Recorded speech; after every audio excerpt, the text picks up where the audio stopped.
ليس البر أن تولوا وجوهكم قبل المشرق والمغرب ولكن البر من آمن بالله কোনো পূর্ণতা নেই তুমি তোমার চেহারা কিবলামুখী করেছো, পূব অথবা পশ্চিম করেছো, এটাই প্রকৃত পূর্ণতার মাপকাঠি নয়।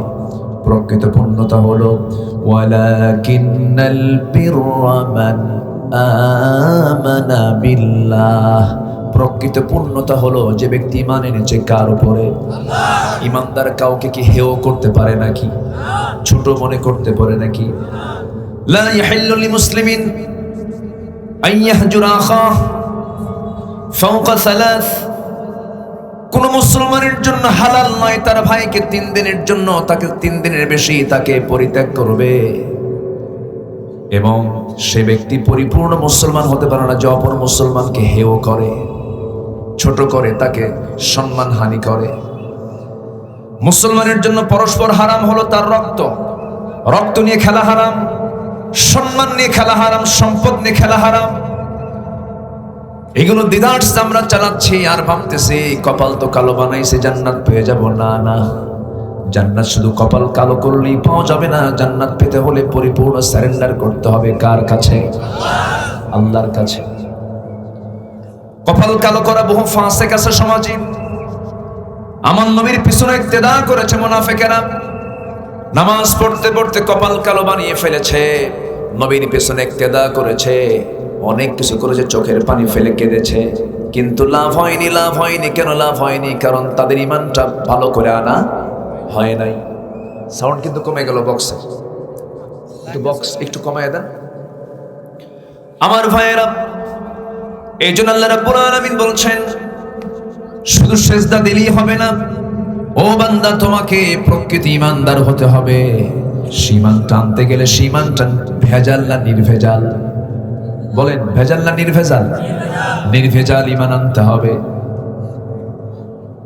শিরিক মিশ্রিত ঈমান গ্রহণ হবে না, বিদআত মিশ্রিত ঈমান গ্রহণ হবে না, কুফর মিশ্রিত ঈমান গ্রহণ হবে না। আমার ভাইয়েরা, একজন ঈমানদার কখনো অপর মুসলমানকে গালি দিতে পারে না। গালি দিতে দিতে শেষ পর্যন্ত কাফের পর্যন্ত বানায় ফেলে। আছে না নাই? আছে না? আছে। এগুলো তো মুসলমানদের চরিত্র হতে পারে না। ভ্রাতৃত্ব কি, মুহাব্বত কি, ভালোবাসা কি? আল্লাহ রাব্বুল আলামিন অন্য জায়গায় সুন্দর করে বলছেন আল্লাহ কাকে ভালোবাসেন। ইন্নাল্লাহা ইউহিব্বুল্লাযীনা ইউকাতিলুনা ফি সাবিলিহি সাফফান কাআন্নাহুম বুনয়ানুম মারসুস। আল্লাহ রাব্বুল আলামিন ওই সমস্ত বান্দাকে সবচেয়ে বেশি ভালোবাসেন যারা ভ্রাতৃত্বের বন্ধনে আবদ্ধ হয়ে বাতিলদের মোকাবেলা করার জন্য সীসা ঢালা প্রাচীরের মতো তারা কাতারবদ্ধ হয়ে বাতিলদের মোকাবেলা করে। আল্লাহ তাদেরকে খুব ভালোবাসেন। তাহলে যে কোনো কাজে ইসলামের সাকসেসের জন্য, আল্লাহর দ্বীনের সফলতার জন্য ঈমানদারদের ভিতরে ঐক্য আগে দরকার না পরে দরকার? মুহাব্বত আগে দরকার না পরে দরকার? এই মুহাব্বত, এই ঐক্য সবার মধ্যে থাকা, এটা হচ্ছে ঈমানদারের সবচেয়ে বড় একটা টার্গেট হওয়া উচিত। আল্লাহ রাব্বুল আলামিন আরেক জায়গায় বলছেন মুহাম্মাদুর রাসূলুল্লাহি ওয়াল্লাযীনা মাআহু আশিদ্দাউ আলাল কুফফারি রুহামাউ বাইনাহুম তারাহুম রুকআন সুজদান ইয়াবতাগুনা ফাদলাম মিনাল্লাহি ওয়া রিদওয়ানা সীমাহুম ফি ওজুহিহিম মিন আসারিস সুজুদ। জোরে বলুন আল্লাহু আকবার। ঈমানদাররা কি হবে? কাফেরদের ব্যাপারে খুব কঠোর হবে। এবং ঈমানদাররা পরস্পর ঈমানদার তার রহমদিল হয়ে যাবে। তাদের ভ্রাতৃত্ব হবে অটুট, তাদের মহব্বত হবে অন্য ধরনের। সাহাবীদের মধ্যে যে ভালোবাসা আল্লাহ তাআলা তাদের মধ্যে তৈরি করে দিয়েছিলেন, তারা যে ভালোবাসা জন্ম দিয়েছেন, এত গভীর ভালোবাসা ছিল যে, এত গভীর মহব্বত ছিল যে তাদের স্বপ্ন পর্যন্ত এক হয়ে যেত। তাদের ধ্যানের সঙ্গে আরেকজন ধ্যানের মিল হয়ে যেত। আমার নবীর ইন্তেকাল হলো। নবীর ইন্তেকালের কয়েক বছর পর সেকেন্ড খলিফা ওমর ফারুক রাদিয়াল্লাহু তাআলা আনহু যখন খেলাফতের দায়িত্ব গ্রহণ করেছেন, সাইয়েদনা আলী রাদিয়াল্লাহু তাআলা আনহু রাতের বেলা তিনি বিছানায় গিয়েছেন, স্বপ্নের মধ্যে দেখতে পেলেন আমার নবীজি তার দরজার কাছে এসে তাকে লক্ষ্য করে সালাম দিচ্ছেন। রাসূলকে যে স্বপ্নে দেখে সে কি ভুল দেখে নাকি? সে কি ভুল দেখে? শয়তান আমার রাসূলের সূরত ধারণ করতে পারে না। সাইয়েদনা আলী স্বপ্নের ভিতরে দেখেন রাসূল দরজায় দাঁড়ানো, বলছেন আলী তোমার সঙ্গে দীর্ঘদিন যাবত দেখা হয় না, আজকে তোমার সঙ্গে সাক্ষাৎ করতে এসেছি। এই কথা বলে আমার রাসূল তার শিয়রের পাশে বসে গেলেন। বসে গিয়ে একটা ব্যাগের ভিতরে থেকে টোপলার মধ্য থেকে একটা খেজুর হাতের মধ্যে নিয়ে 3টা আঙ্গুলে নিয়ে রাসূল বলছেন আলী মুখটা ফাঁকা করো। মুখটা ফাঁকা করলেন তিনি। স্বপ্নের মধ্যে রাসূল তাকে একটা খেজুর খাওয়ায় দিলেন। মুখের মধ্যে খেজুর নিয়ে চাবাচ্ছেন। চাবানো অবস্থায়, খাওয়া অবস্থায় তার ঘুমটা ভেঙে গেল। ঘুম থেকে জাগা পেয়ে দেখেন তার জিহ্বার ভিতরে তাজা খেজুরের স্বাদ ফুটে উঠেছে। সাইয়েদনা আলী আবেগ আপ্লুত হয়ে পড়লেন, ওযু বানালেন, তাহাজ্জুদ শুরু করে দিলেন। তাহাজ্জুদ নামাজটা শেষ হয়ে গেল, ফজর সালাত আদায় করার জন্য তিনি মসজিদ পানে রওনা করলেন। নামাজের দায়িত্ব পালন করছেন অর্ধ দুনিয়ার শাসনকর্তা, সেই সময় খলিফা ওমর ফারুক রাদিয়াল্লাহু তাআলা আনহু। ইসলামী সমাজের বৈশিষ্ট্য হবে যিনি রাষ্ট্রের সর্বোচ্চ ব্যক্তি হবেন তিনি হবেন মসজিদের ইমাম। আস্তে কোন কেন? আস্তে কোন কেন? সেই চিত্র কি আপনারা দেখতে চান না? সবাইকে দেখতে চান? যিনি ইমাম হবেন তিনি রাষ্ট্রপতি হবেন। সাইয়েদনা ওমর ফারুক রাদিয়াল্লাহু তাআলা আনহু অর্ধ দুনিয়ার শাসনকর্তা, শাসক। সারা রাত আবার মানব সেবা করেছেন, খেদমত করেছেন। সাইয়েদনা ওমর ফারুক রাদিয়াল্লাহু তাআলা তিনি ফজরের নামাজ পড়ানোর জন্য তিনি মসজিদে দাঁড়িয়ে গেছেন। কি সমস্যা কি? ও আচ্ছা বাবা, সব কাজ তো একসঙ্গে হয় না। আপনি কি বাদাম খাবেন? আচ্ছা থাক না। এই যে দুটো কাজ কি একসঙ্গে হয়? দুটো কাজ তো একসঙ্গে হয় না বাবা।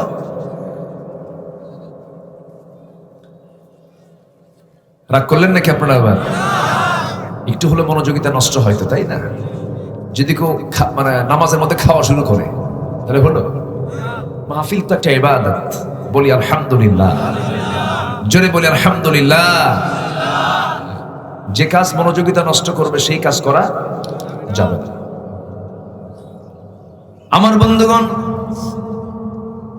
তাহলে একটা বিষয় কিন্তু ক্লিয়ার হয়ে গেল, সমাজে শান্তি যদি আমরা দেখতে চাই তাহলে যখন দেখবো আমরা একজন রাষ্ট্রের সর্বোচ্চ ব্যক্তি রাষ্ট্র চালান, মসজিদে চালান, সেই সময় দেখবো আমরা সমাজটা জান্নাতের টুকরা হয়ে গেছে। বিষয়টা ক্লিয়ার?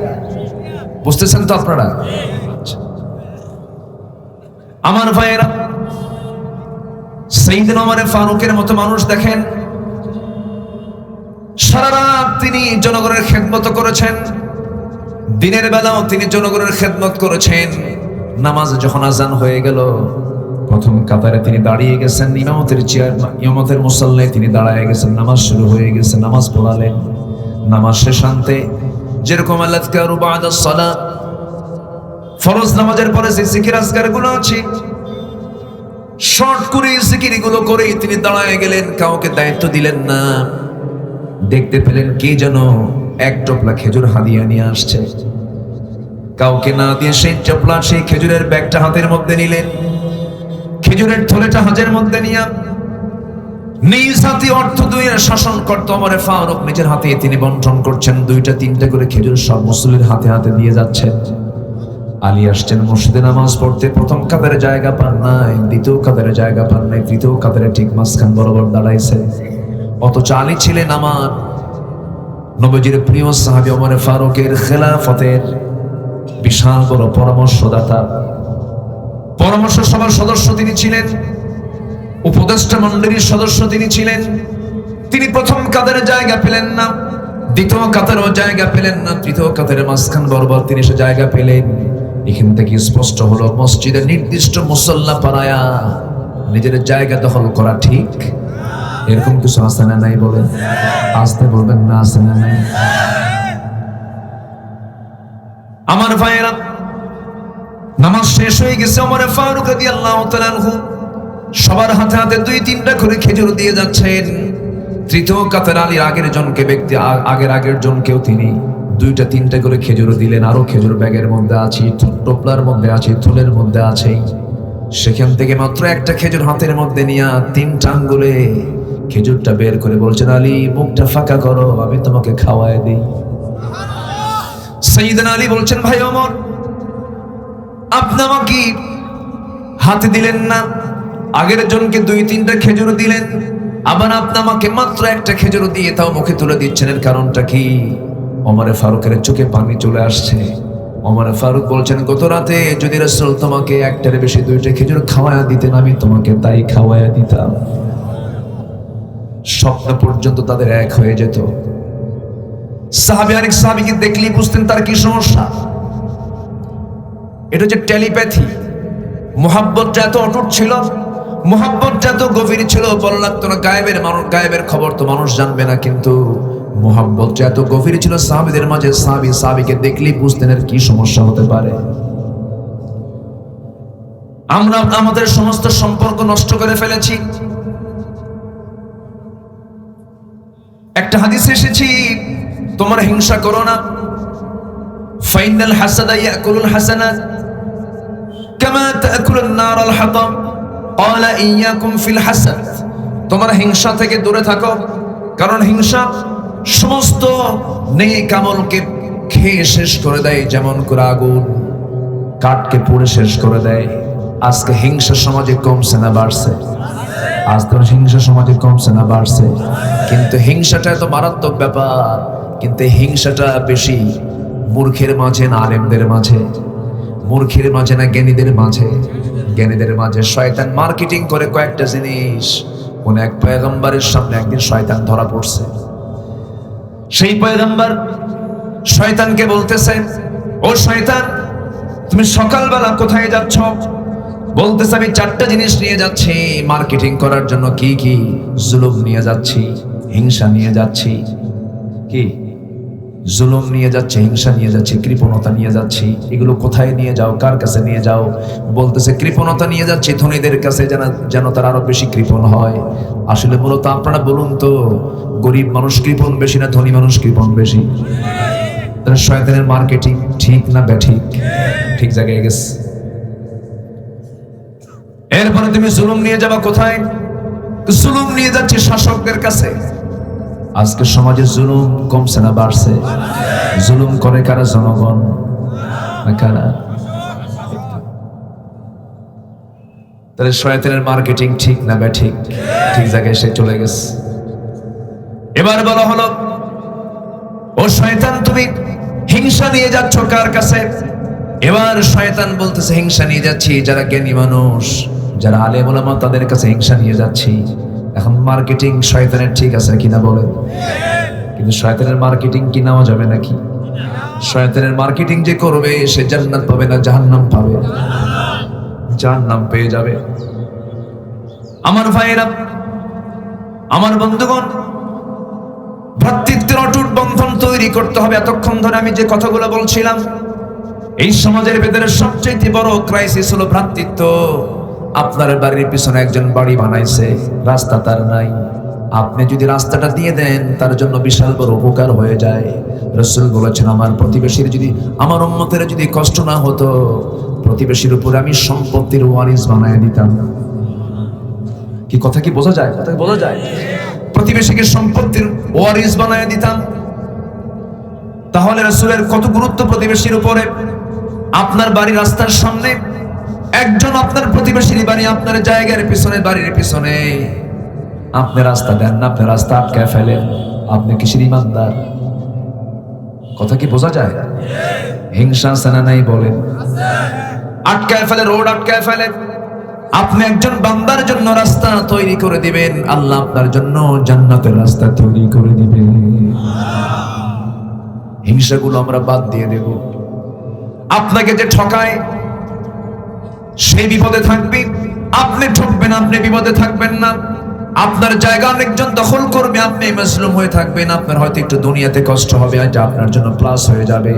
যে ব্যক্তি 1 বিঘত পরিমাণ জায়গা অন্যের দখল করবে, 7টা আসমান জমিন তার উপরে আল্লাহ তাআলা চাপায়া দিবেন হাসরের ময়দানে। যেরকম নাউজুবিল্লাহ।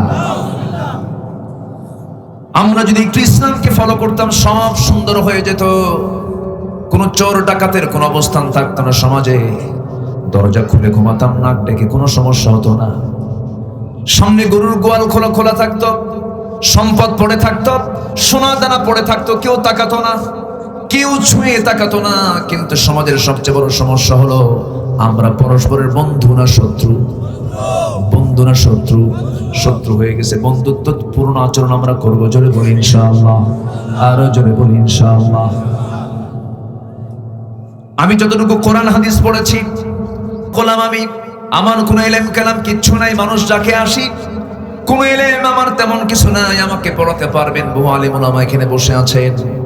তবে আমি যতটুকু কোরআন হাদিস পড়েছি, কোরআন হাদিস পড়ে এতটুকুই বুঝেছি, পৃথিবীতে সবচেয়ে বান্দার জীবনের শ্রেষ্ঠ আমল হলো মানুষের কল্যাণ করা, মানুষের উপকারে দাঁড়িয়ে যাওয়া, সামাজিক হওয়া, সোশ্যাল হওয়া, মিশে যাওয়া, মিশুক হয়ে যাওয়া, হিংসা না করা, গর্ব না করা, মানুষের কল্যাণে পাশে দাঁড়ানো, এটা সবচাইতে বড় উপকার। সেই কাজগুলো আজকে করতেছে ইহুদিরা, সেই কাজগুলো করছে আজকে খ্রিস্টানেরা। আমি একটা রিসার্চ, একটা গবেষণা দেখলাম। সেই গবেষণায় 228টি দেশের মধ্যে, 228টি দেশের ভিতরে প্রথম 1 থেকে 48 পর্যন্ত 48টা দেশ, তারা মুসলমান না হলেও তারা ইসলামের সিস্টেমগুলো তারা ফলো করে। এর মধ্যে একটা মুসলিম কান্ট্রি নাই। 49 নম্বরে আছে মালয়েশিয়া, 58 নম্বরে আছে হলো সৌদি আরব, আর আমার দেশ আছে হলো 136 নম্বরে ইসলাম মানে। আমেরিকায় যাবেন আপনি, ব্রিটেনে যাবেন আপনি, ইউকেতে যাবেন, ইউনাইটেড কিংডমে যাবেন আপনি, ঋষি সুনাক বরিস জনসনের দেশে যাবেন, সেই জায়গায় আপনি রাস্তায় চলবেন ডান দিকে, বাম দিকে তারা চলে না। আমেরিকায় যাবেন, তারা ডান দিকে চলে, বাম দিকে চলে না। আর আমাদেরকে চালায় কোন দিকে? ওরা ইসলাম মানে আমাদেরকে ইসলাম মানতে দেয় না। সব ওরা সিস্টেম গুলো ফলো করে নিয়েছে, ঠকায় না মানুষকে। দেশের ভিতরে কোনো চুরি ডাকাতি করে না ওরা, ওরা এই সমস্ত প্র্যাকটিস গুলো করে নেয়, কিন্তু তাদের ঈমান নাই, তাদের ঈমান নাই, কিন্তু তারা ইসলামটাকে মানে। আর আমাদের ঈমান আছে, কিন্তু আমরা ইসলামকে মানি না। অথচ খলিফাদের জীবনগুলো দেখেন। প্রথম খলিফা হযরত আবু বকর সিদ্দিক রাদিয়াল্লাহু তাআলার খেলাফত আমল চলছে। সাইয়েদনা আবু বকর সিদ্দিক রাদিয়াল্লাহু তাআলা যখন খেলাফতের দায়িত্ব গ্রহণ করলেন, তার পরের দিন তিনি টান টোপলা নিয়া, মাথায় কিছু কাপড় চোপড় নিয়ে তিনি দোকানদারি করার জন্য মার্কেটে চলে গেলেন। সবাই বলছেন, আবু বকর তোমার তো বিশাল বড় দায়িত্ব, এই দায়িত্ব দিয়ে তুমি ব্যবসা বাণিজ্য করবা কখন? তিনি বলছেন, খেলাফতের দায়িত্ব করব, জনগণের হক আদায় করব, আমার পরিবারের হক আদায় করার জন্য তো আমার ব্যবসা করা দরকার। সুবহানাল্লাহ বলবেন না? আমার ভাইয়েরা, প্রত্যেক রাত্রিতে তার একটা ডিউটি ছিল কি, রাত যখন গভীর হয়ে যেত, সবাই যখন ঘুমের ভিতরে, সাইয়েদনা আবু বকরের একজন প্রতিবেশী ছিলেন যার স্বামী মারা গেছেন, সন্তানরা কেউ বেঁচে নাই, একজন বিধবা বয়স্ক একজন নারী, তার খেদমত করার জন্য কেউ ছিল না। সাইয়েদনা আবু বকর করতেন কি, প্রত্যেক দিন রাতের বেলা তিনি যেতেন, একা একা গিয়ে ওই বুড়ি মহিলাকে তার কাপড় চোপড় ধুয়ে দেওয়া, তার রান্না বান্না করে দেওয়া, তার খাবারের ব্যবস্থা সমস্ত কিছু তিনি সম্পূর্ণ করে বিদায় নিয়ে আসতেন। প্রত্যেক রাতেই তার ডিউটি ছিল। সাইয়েদনা ওমর ফারুক রাদিয়াল্লাহু তাআলা মনে মনে চিন্তা করলেন, এই বুড়ির খেদমতটা কোন যুবক করে, তিনি খেদমত করার জন্য এসে দেখেন খেদমতটা হয়ে গেছে, খেদমত যেন কে করে গেছে। 3 দিন পর পর আসার পর ওই লোকটার কোনো ঠিকানা পাচ্ছেন না। এবার তিনি চতুর্থ রাত্রিতে তিনি ওই বুড়ি মহিলার ঘরের পাশে তিনি ওত পেতে দাঁড়িয়ে থাকলেন। দেখি তো কে ঠোকে, ঠোকার সময় টের পান নাই, কিন্তু বের হওয়ার সময় লক্ষ্য করে দেখেন খালি পায়ে, নগ্ন পায়ে বের হচ্ছেন অর্ধজাহানের শাসনকর্তা হযরত আবু বকর সিদ্দিক রাদিয়াল্লাহু তাআলা আনহু। জোরে বলি আল্লাহু আকবার। ওমরের চোখে আবু বকরের চোখ পড়ে গেছে। মুস্কি একখান হাসি মেরে সালাম দিয়ে বলছেন, ভাই আবু বকর, এটা কি আপনার কাজ নাকি? সব কাজ কি আপনি একাই করবেন, আমাদের কিছু করতে দিবেন না? সাইয়েদনা আবু বকর বলছেন, আরে ওমর, হাসরের ময়দানে আমার আমলনামা তোমার পিঠে যাবে না, তোমার আমলনামা আমার পিঠে আসবে না। আমার প্রতিবেশীর হক তুমি আমাকে আদায় করতে দাও। জোরে কোন সুবহানাল্লাহ। আমার বন্ধুগণ, প্রথম খলিফার ইন্তেকাল হয়ে গেল। দ্বিতীয় খলিফার আমলে মহিলা বেঁচেই আছেন, মারা যাননি তিনি। দায়িত্ব পড়ে গেছে দ্বিতীয় খলিফার উপরে। তিনি প্রত্যেক রাত্রিতে তার খেদমত করার জন্য আসতেন। একদিন আসছেন, খেদমত করতেছেন, তার কাপড় চোপড় ধুয়ে দেওয়া সবকিছু সম্পন্ন করে যখন আসতেছেন, হঠাৎ করে বৃদ্ধ মহিলা ভিতর থেকে পর্দার নিয়ম রক্ষা করে বলছে, ও যুবক, আজকে তুই কে খেদমত করতে আসছো জানি না, তবে আমার মনে হয় যে আগে খেদমত করতে আসতো সে আর পৃথিবীতে বেঁচে নাই। হযরত ওমর ফারুক বললেন, আমার বৃদ্ধা মা, আপনি কেমন করে জানলেন প্রথম যুবকটা বেঁচে নাই, আগের খাদেমটা বেঁচে নাই? আপনার কেন, কিভাবে, কি বুঝলেন? তিনি বলছেন, শোনো, সে যখন আমার খেদমত করতে আসতো, সে যখন আমার সামনে খেজুরগুলো দিত, খেজুরগুলো শুধু ধুয়ে দিত না, খেজুরগুলোর ভিতরে থাকা বিচিগুলো খুলে খুলে শুধু খেজুরগুলো আমার সামনে হাজির করে দিত। কিন্তু আজকে বিচি সহ খেজুর দেখে প্রমাণ করলাম প্রথম খাদেম আমার বেঁচে নাই। ওমর ফারুক বলছেন, আল্লাহ, জীবনে আমি আমার ভাই আবু বকরের সঙ্গে পারি নাই, আমি কোনোদিন তার সমকক্ষ হতে পারবো না। যখন সুবহানাল্লাহ। সামাজিক হতে হবে আমাকে, আপনাকে সোশ্যাল হতে হবে। আমরা যত সমাজের কল্যাণে কাজ করব। আজকের সূরাটা হলো সমাজের সূরা। কিসের সূরা বলেন? সামাজিক। ইসলাম যে সমাজ কল্যাণ নিয়ে কথা বলে। ঢাবির ছাত্র আমি ছিলাম, ঢাকা বিশ্ববিদ্যালয়ে পড়াশোনা করেছি। সেখানে সমাজ কল্যাণ পড়ানো হয়, সমাজ বিজ্ঞান পড়ানো হয়। কোন সমাজ বিজ্ঞান, কোন সমাজ কল্যাণ? পৃথিবীর কোন সমাজ কল্যাণ দিয়া, পৃথিবীর কোন সমাজ বিজ্ঞান দিয়া জনগণের শান্তি আসবে না। একমাত্র সমাজ, যদি আমরা দেখতে চাই, সমাজকে কল্যাণ করতে চাই, কিসের ফর্মুলা নেব আমরা? আসতে পারবেন না? কিসের ফর্মুলা? কোরআনের ফর্মুলা নেব। সন্তানদেরকে বহু কিতাব শিক্ষা দেওয়ার দরকার নাই, কিতাব শিক্ষা মাত্র কয়টা বলেন? এখন ফোরখানিয়া মাদ্রাসা আছে, মুক্তব না কেজি স্কুল? বলেন কোনটা বেশি? আজ থেকে 20 বছর আগে গ্রামে গঞ্জে যখন ঢুকতাম, সবার বাড়ির সামনে থেকে যখন চলতাম আমরা, কোরআনের আওয়াজগুলো শোনা যেত। দাদির মুখ থেকে কোরআন তেলাওয়াতগুলো আসতো, কানে কানে সেই কোরআন তেলাওয়াতগুলো আমরা শুনতাম। সেই জায়গাগুলো বন্ধ হয়ে গেছে। সেই মক্তবখানার অপোজিটে তৈরি হয়েছে কেজি স্কুল। কেজির ওজন বেশি না শেরের ওজন বেশি? কেজির ওজন বেশি। তো কেজির ওজনটা বেশি।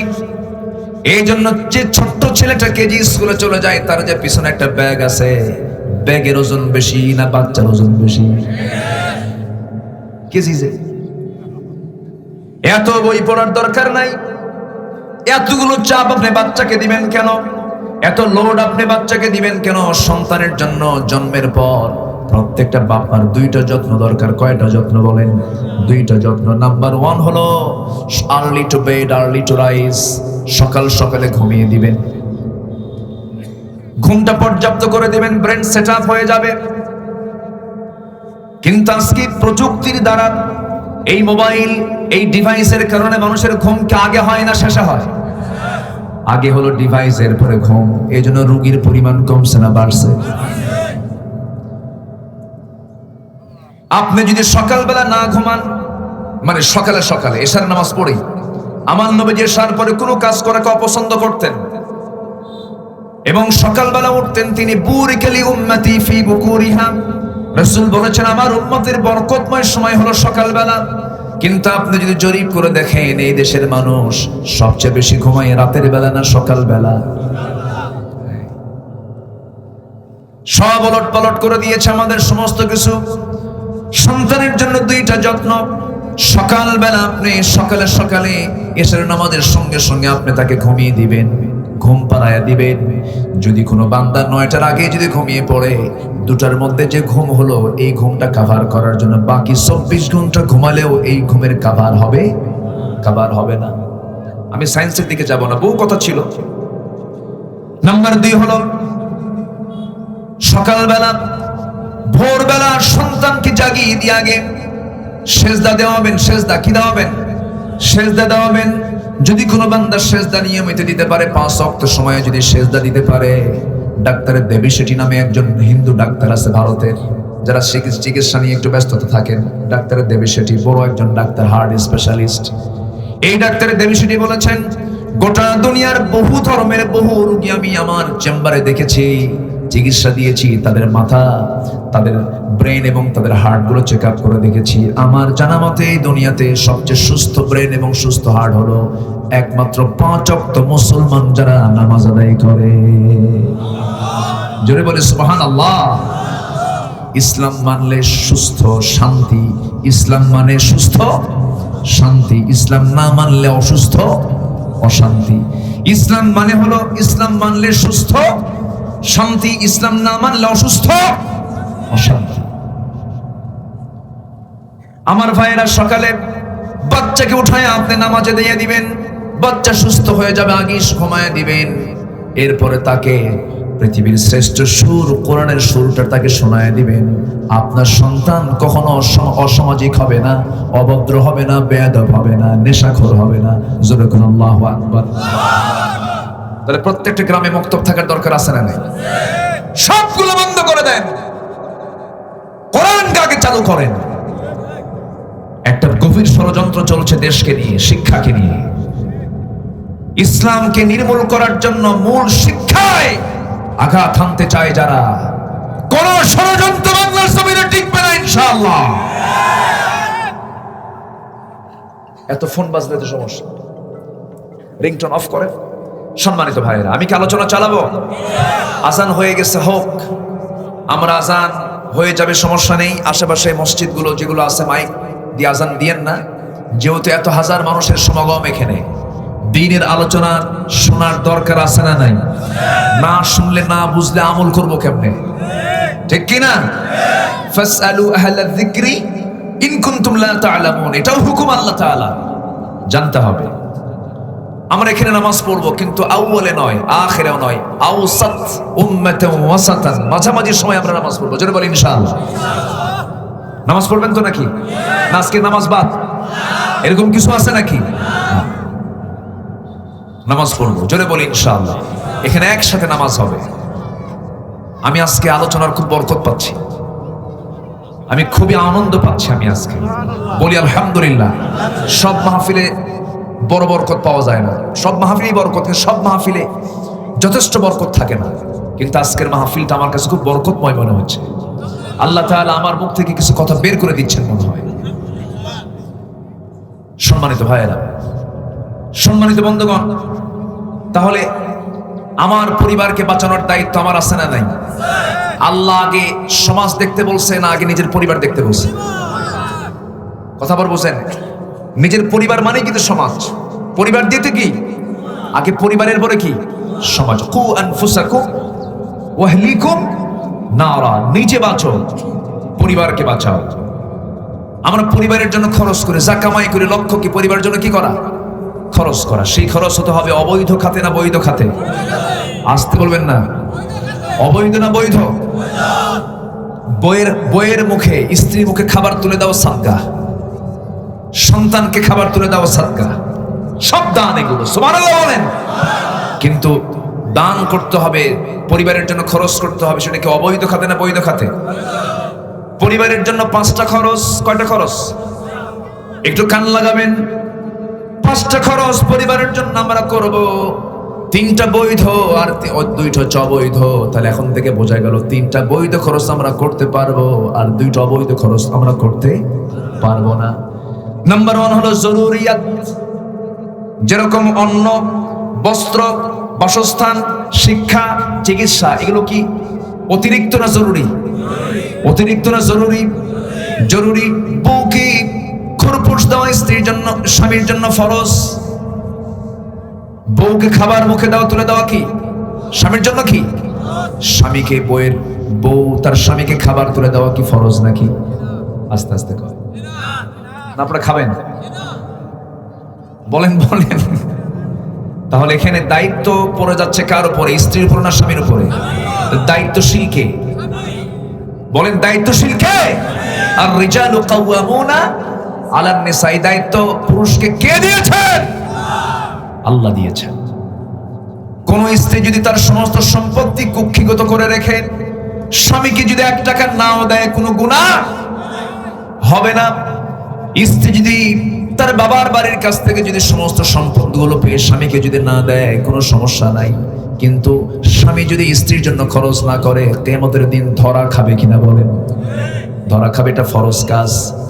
বাপ মার সেবা করা ফরজ, বাপ মার খেদমত করা ফরজ।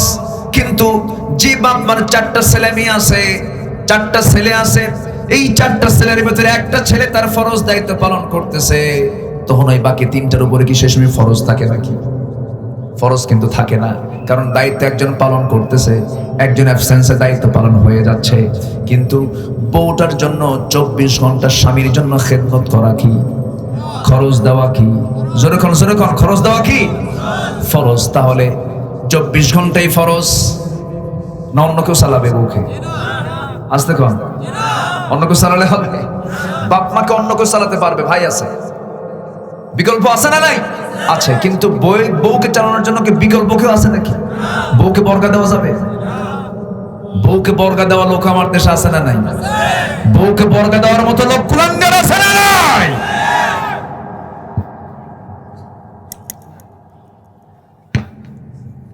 বিদ্যুৎ গেছে হঠাৎ করে, কি হলো? ও ছিল না, কেবল আসছে। বলি আলহামদুলিল্লাহ। বেশি জোরে বলার দরকার না, আবার চলেও যায়। ফেরি করে করে বিদ্যুৎ দেওয়ার কথা। ফেরি মানে বিদ্যুৎ পাওয়ার নাকি লোকই পাবে না। কত কি শুনলাম আমরা। চাপা যে দেশে কত আছে, চাপার শেষ নাই। এত চাপা শক্ত, ট্রাকের চাকাও যদি চাপার উপরে পড়ে তার চাপা ভাঙবে না। আছে না নাই? যদি প্রশ্ন করি, এই দেশের সকল শ্রেণীর ভিতরে ধরেন চাকরিজীবী, ব্যবসায়ী, এরকম বহু পেশাজীবী আছে না? যত পেশাজীবী আছে, এর মধ্যে যাদের কাজ হলো রাজনীতি করা, এটা তো একটা কাজ নাকি? সমস্ত পেশাজীবীদের মধ্যে সবচাইতে বেশি মিছা কথা কয় কারা? কি কথা কি বুঝতেছেন আপনারা? উচিত কথায় বন্ধ বাজার, গরম ভাতে। ও এই কথা এলাকায় আছে। এত মিছা কথা শুনলাম আমরা। স্বাধীনতার 52 বছরে এসে মুক্তিযোদ্ধার ভাতা পায়, যুদ্ধ করেছে মুক্তিযোদ্ধা, ভাতা পায় যে তার বয়স হলো 52 বছর।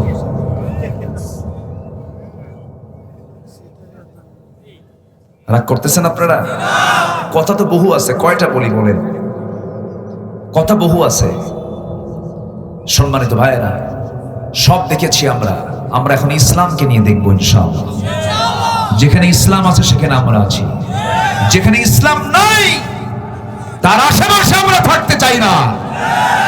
বহু চিটারি দেখেছি, বহু ঠকবাজি দেখেছি আমরা। বঙ্গবন্ধুর একটা কথা আমার বারবার মনে পড়ে। দেশ স্বাধীনের পর তিনি আফসোস করে বলেছেন, মানুষ দেশ স্বাধীন করে পায় তেলের খনি, গ্যাসের খনি, স্বর্ণের খানি, আর আমি পাইছি হলো চোরের খনি সব। এমনি বলেন নাই। অবশ্যই যৌক্তিকতা, বাস্তবতা আছে না নাই? উনি টের পেয়েছেন আজ থেকে 50 বছর আগে সেই চোর এখন আরো কমছে না বাড়ছে? এখন হলো ভিআইপি চোর, ডিজিটাল চোর। কি ঠিক কিনা? হাসা কথা বুঝছই? হ্যাঁ, বলি আলহামদুলিল্লাহ। আপনাদের ভাষার মধ্যে একটা সৌন্দর্য আছে, বলি আলহামদুলিল্লাহ। আমি বলি, অনেক জায়গায় গিয়ে বলি, খুবই সৌন্দর্য আছে আপনাদের ভাষার মধ্যে। ভাষার মধ্যে আপনার মধ্যে মুত্তাসিল পর্যন্ত বলেন। মধ্যে মুত্তাসিল, মুনফাসিল মানে 3 আলিফ পরিমাণ লম্বা হয়। আলহামদুলিল্লাহ। কই যাইবাইন, টান আছে না নাই বলেন? মধ্যে লিন, মধ্যে মুনফাসির সবই আছে, খুব মজা আছে, বলি আলহামদুলিল্লাহ। কিন্তু টানে না হলো, কথার মধ্যে টান নাই হলো চিটাগাং কক্সবাজার। ওরা খুব ব্যবসায়ী মানুষ, তো খুব ব্যস্ত, খালি শর্টে মারে ইকে বইও, এই বসেন এখানে, মানে এখানে বসেন, এত লম্বা সময় নেই, বসেন ইকে বইও, খুব শর্টে ওরা কথা বলে। সম্মানিত ভাইয়েরা, তাহলে সফলতা আমরা পেতে হলে আমরা কিসের ছায়া তলে আসবো?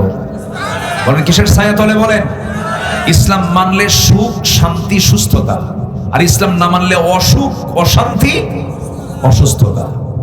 বাড়িতে লেগেছে আগুন, নেভানোর জন্য কি দরকার? পানি জন্য ছটফট করতেছে বাড়িওয়ালা, কে আছো আমাকে বাঁচাও, আমাকে বাঁচাও, যার কাছে যা কিছু আছে।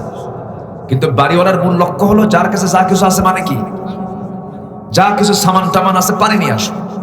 এক বেচারি যাচ্ছে ওই বাড়ির সামনে দিয়ে 1 ড্রাম ডিজেল নিয়ে, বলেন তো আগুন কমবে না বাড়বে? আবার বিসমিল্লাহ কইছে, বিসমিল্লাহ কই ডিজেল দিছে ঢেলে, কাম হবে? বিসমিল্লাহ কি হারাম কাজা হয়? বিসমিল্লাহ কি অবৈধ কাজা হতে পারে?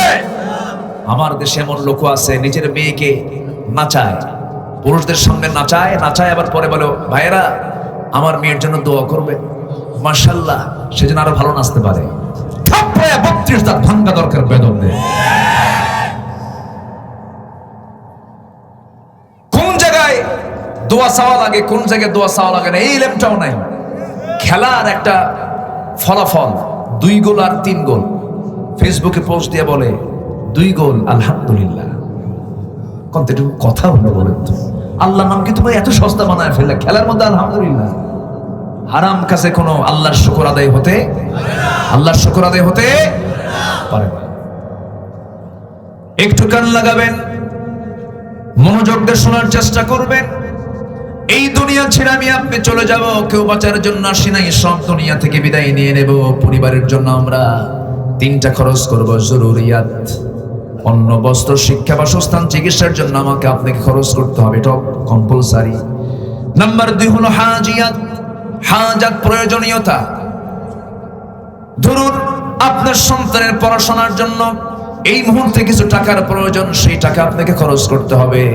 এমন বাপও আছে, এমন বাপও আছে সন্তানের টাকাগুলো নিজে না দিয়া শ্বশুর বাড়ির ধান্দায় থাকে। আসতে কোন কেন? মানে ফকির তো আছে, এটা হচ্ছে ভিআইপি ফকির, ছোট লোকের বাচ্চা আছে না? শ্বশুর বাড়ির অপেক্ষায় যারা থাকে এরা কি মানুষ? এরা কি মানুষ হতে পারে? যারা যৌতুক নিয়েছেন তারা তো মাথা নিচু করে থাকবে না। এখন কি যে ভুল করছিলাম, রাগ করতেছেন? রাগ করলে কিন্তু আরেক গুনাহ। যা করছি আপনি যদি শুনে যদি রাগ করেন তখন হবে আরেক গুনাহ হবে। নাম্বার 3 হলো তাহসিনাত, সৌন্দর্য। সৌন্দর্য প্রকাশ করার জন্য ধরুন আল্লাহ তাআলা নিজের সৌন্দর্যকে পছন্দ করেন। আপনার কাছে অর্থ আছে, টাকা পয়সা আছে, আপনি ছেঁড়া কাপড় পরবেন কেন? ছেঁড়া কাপড় পরা তো ইসলামের সৌন্দর্য নয়। আমার নবীজি ছেঁড়া কাপড় কখন পরেছেন? যখন তিনি কাপড় পান নাই। আমার রাসূল কখন না খেয়ে থেকেছেন? যখন তিনি খাবার পান নাই। 3টা দিন চলে গেছে খাবার পান নাই।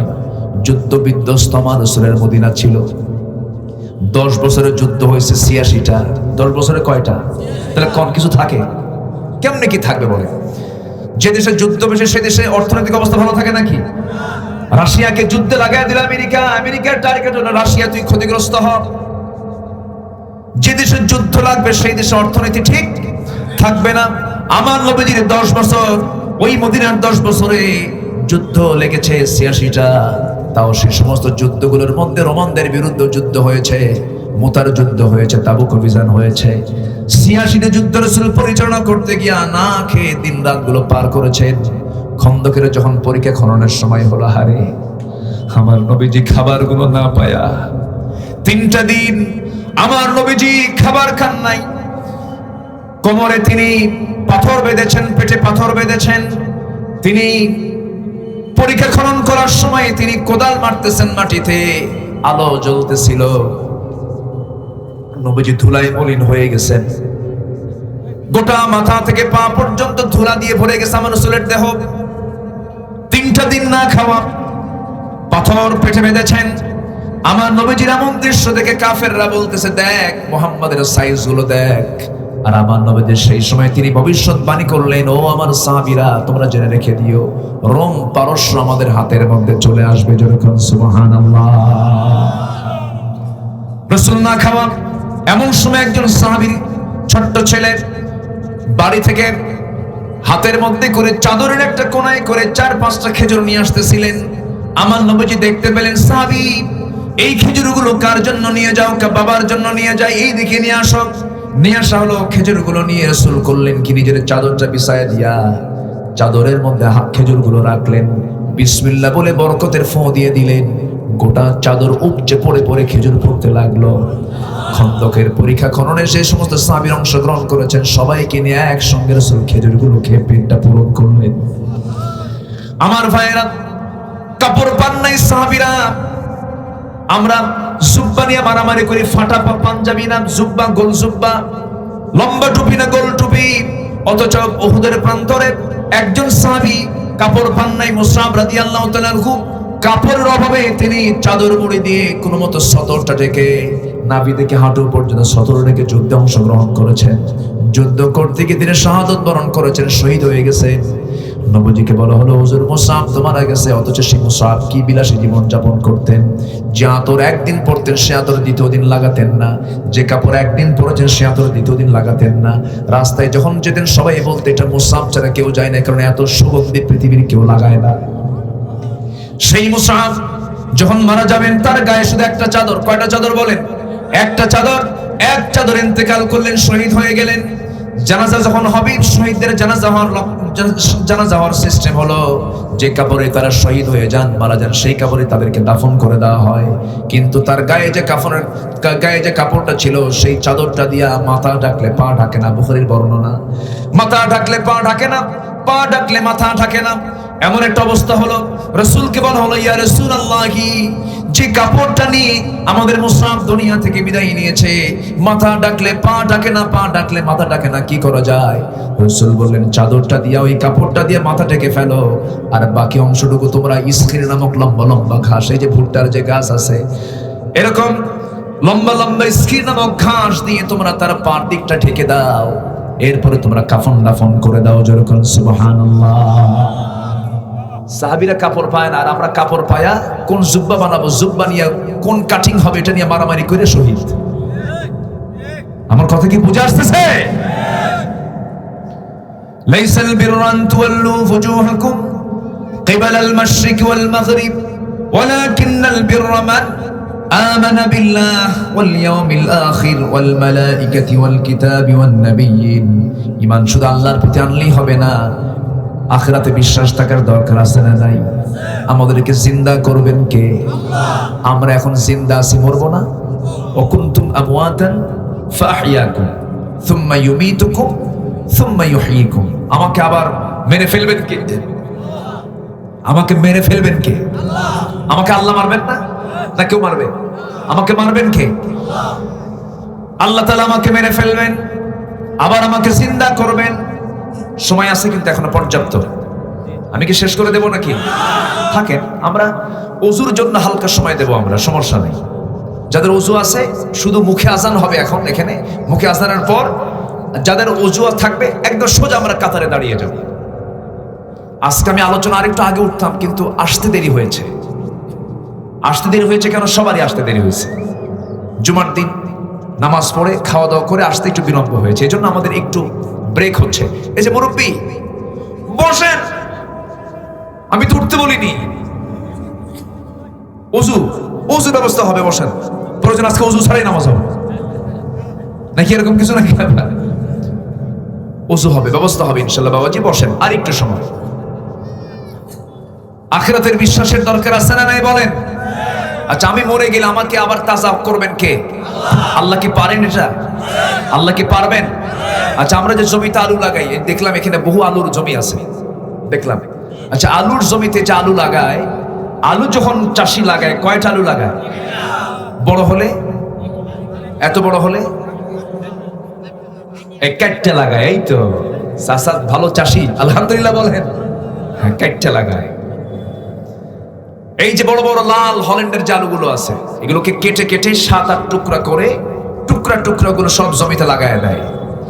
যে ধান, যে আলুগুলো লাগালো 3 মাস পর ওই জমিতে, ওই মাটিতে কি সে আলু খুঁজে পাওয়া যায়? আলু কই যায়? কি হয়? কি হয়ে যায়?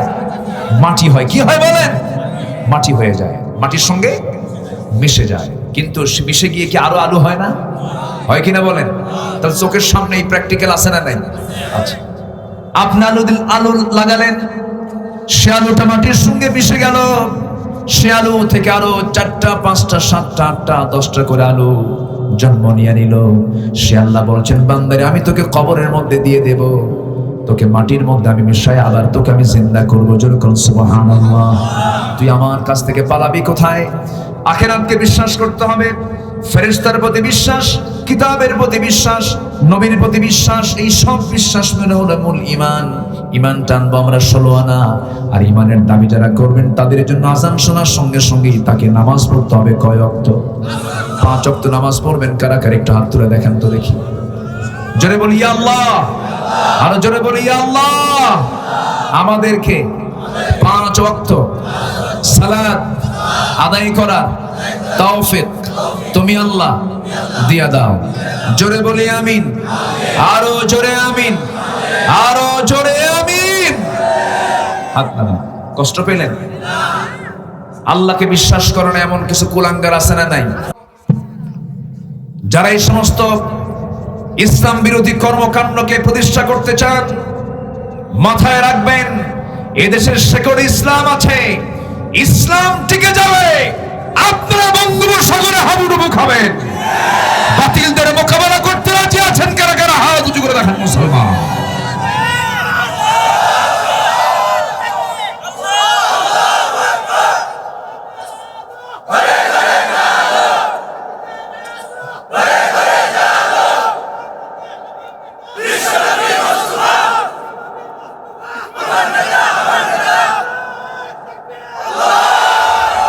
আল্লাহ তুমি কবুল করো। জোরে বলি আমিন, আরো জোরে আমিন।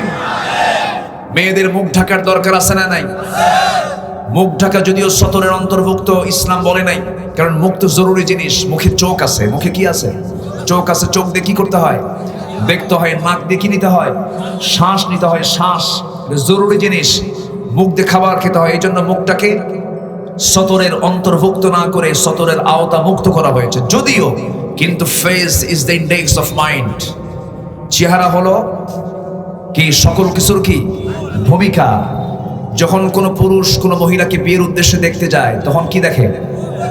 আগে কি দেখে বলেন? মুখটাই তো দেখে। এবং পাগল হয়ে যায় কি দেখে? বলে যে তোমার লম্বা লম্বা নাক, প্রশস্ত কপাল, ভ্রু যুগল, চিকন চিকন তোমার ঠোঁট এবং তোমার সুন্দর লম্বা লম্বা কালো কেশ আমাকে পাগল করে দিয়েছে। তাহলে এতক্ষণ ধরে যে ওয়াজ হলো চেহারার না অন্য কিছু? তাহলে চেহারা অবশ্যই ফিতনা থেকে বাঁচার জন্য ঢাকানোর দরকার আছে না নাই? যারা চেহারাকে খোলা রাখার জন্য কথা বলেন তাদের চরিত্রে সমস্যা আছে। ঠিক কি না বলেন? তাদের চরিত্রে কি আছে? সমস্যা আছে। ডাকতে হবে। আল্লাহ তুমি আমার মাদের দিন মেনে চলার তৌফিক দিয়ে দাও। জোরে বলি আমিন। 2 পথে পরিবারের জন্য খরচ করা যাবে না। খরচ করব আমরা মোট কি কয়টা? 3টা খরচ করব, 2টা খরচ করব না। নাম্বার 1 হলো তাবযীর, ওয়ালা তুবাযযির তাবযীরা। কি ইযা আনফাকু ওয়া লাম ইসরিফু, একটা আয়াত আছে না? হ্যাঁ, ولم يسرفوا وكان بين ذلك قواما والذين إذا أنفقوا ولم يسرفوا। যখন সে খরচ করবে ওয়ালাম ইউসরিফু, অপচয় করবে না। অপচয় করলে কার ভাই? আস্তে আস্তে কার ভাই? শয়তানের ভাই। পরিবারকে কখনো অপচয় করতে দিবেন না। নাম্বার 2 হলো সময়ের অপচয় করা যাবে না। হারাম কাজে খরচ করা যাবে না। আল্লাহ তুমি সবাইকে বোঝার তৌফিক দাও। আমি একদিন তো সব দিক থেকে একটু একটু করে বলতেছিলাম। একটা বিষয় জানলাম আমরা, সফলতা 6 কাজে। আমি এক কথা শেষ করে দিচ্ছি। নাম্বার 1, আমার ঈমান আনবো কার উপরে? ঈমানটা হবে ভেজাল না নির্ভেজাল? ঈমান আনবো 1 আনা না 16 আনা? আল্লাহর হুকুম মানবো এক জায়গায় না সব জায়গায়? সব জায়গায়। নাম্বার 2 হলো আমরা খরচ করব কার পথে? আসতে বলবেন কার পথে? গরিবকে দেওয়াও কার পথে হয়? মিসকিনকে দিলেও কার পথে হয়? ফকিরকে দিলেও কার পথে হয়? এতিমকে দেখলেও কার পথে হয়? পথিককে দিলেও কার পথে হয়? সাইলদেরকে দিলেও কার পথে হয়? ঋণগ্রস্ত ঋণ পরিশোধ করলেও কার পথে হয়? সব কথা আল্লাহ তাআলা এই আয়াতের মধ্যে বলে দিয়েছেন। এরপরে নামাজ যারা কায়েম করবে, যাকাত যারা আদায় করবে, এরপরে ওয়াদা যারা ঠিক করবে, কি ঠিক করবে বলেন? এই জাতির ভিতরে ওয়াদা ঠিক আছে না বেঠিক বেশি?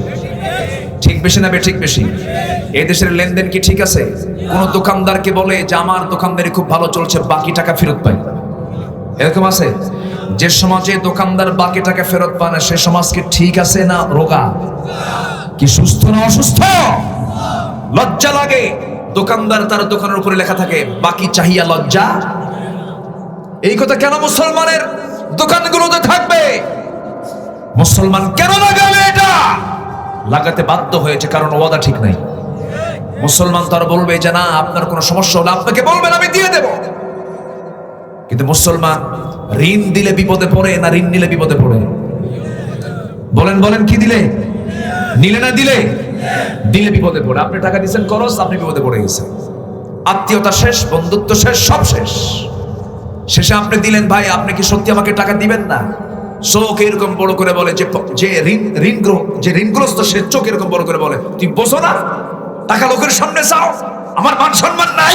দেখছেন, টাকা নিয়ে আসে বসলে ওর মান সম্মান আছে। আমি কি ভুল বলতেছি? শেষ পর্যন্ত রাগের ঠেলায় যে টাকা পায় সে বলে, যা এই দুনিয়াতে তোর কাছ থেকে টাকাই চাবো না, হাসরের দিন তুলে নেব। জবাবে সে আবার উল্টা বলে, লম্বা ডেট পাইছে, যা। কি কথা কি বুঝতেছেন আপনারা? আল্লাহ বলছে ঈমানদার নামাজ খালি কপাল কালো বানালে হবে না। ওয়াল মুফুনা বিআহদিহিম ইযা আহাদু, ওয়াদা যারা ঠিক রাখবে তাদের ঈমান আছে। আল্লাহু আকবার বলেন। ওয়াল্লাযীনা হুম লিআমানাতিহিম ওয়া আহদিহিম রাউন। নাম্বার 6 হলো, নাম্বার 1 হলো ঈমান, নাম্বার 2 হলো ইনফাক ফি সাবিলিল্লাহ, আল্লাহর পথে দান, নাম্বার 3 হলো নামাজ কায়েম, নাম্বার 4 হলো যাকাত আদায়, নাম্বার 5 হলো ওয়াদা ঠিক রাখা, নাম্বার 6 হলো যে কোনো অবস্থায় যে কোনো পরিস্থিতিতে ধৈর্যের পরিচয় দেওয়া। ওয়াতাওয়াসাউ বিল হাক্কি ওয়াতাওয়াসাউ বিস সবর, ধৈর্যের পরিচয় দেওয়া। এই 6টা কোয়ালিটি তোমার মধ্যে আসবে বান্দা, আমি তোমাকে আমার পছন্দের বান্দা বানাবো। এবং 2টা খেতাব দিয়ে দিলাম, উলাইকাল্লাযীনা সাদাকু, তুমি হলে সত্যবাদী, ওয়া উলাইকা হুমুল মুত্তাকুন, তুমি হলে মুত্তাকি। সিদ্দিক এবং মুত্তাকির খেতাব যদি কোনো বান্দার জীবন অর্জন হয়, তার জন্য জান্নাতের দরজা না জাহান্নামের দরজা? আল্লাহ তুমি সবাইকে কবুল করো। সবাই বসুন, আমরা দোয়ার দিকে যাব আস্তে আস্তে। আমরা চাইবো কার কাছে? আল্লাহর কাছে চাইবো, আল্লাহ যা কিছু বলালেন আমল করার তৌফিক দাও। জোরে বলি আমিন। আচ্ছা, না বলে যাচ্ছেন কেন? নামাজ তো আমরা পড়বো, আজান হলে আসলে পেরেশানি হয়, তাই না? একটু পেরেশানি আসে, একটু বসেন। আমরা চাইবো কার কাছে বলেন তো? আল্লাহর কাছে। যে যেখানে আছেন, মাহফিলের শৃঙ্খলা রক্ষার দায়িত্ব আমাদের সবার আছে না নাই? এই মাহফিলের শৃঙ্খলা যদি ভঙ্গ হয়, তাহলে কোরআনের সঙ্গে কি নিয়ম ভঙ্গ হয়ে গেল না? কোরআনের সৌন্দর্য নষ্ট করা তো অপরাধ। বসেন না, আমরা আল্লাহর কাছে চাবো। সবাই বলে সুবহানাকাল্লাহুম্মা, সবাই বলে সুবহানাকাল্লাহুম্মা ওয়া বিহামদিকা আশহাদু আল্লা ইলাহা ইল্লা আনতা আস্তাগফিরুকা ওয়া আতুবু ইলাইকা।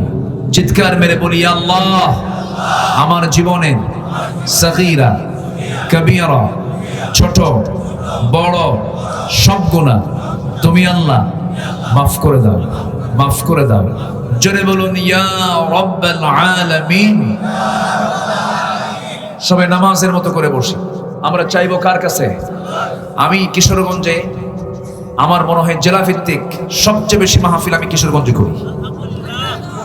আমার কাছে ভালো লাগে। আমি মাহফিলটা কিশোরগঞ্জে আসে কেন জানেন? কিশোরগঞ্জের মানুষ আমার ফেভারিট মানুষ, আলহামদুলিল্লাহ। নম্র ভদ্র স্বভাবের মানুষ আমি বেশি পাই।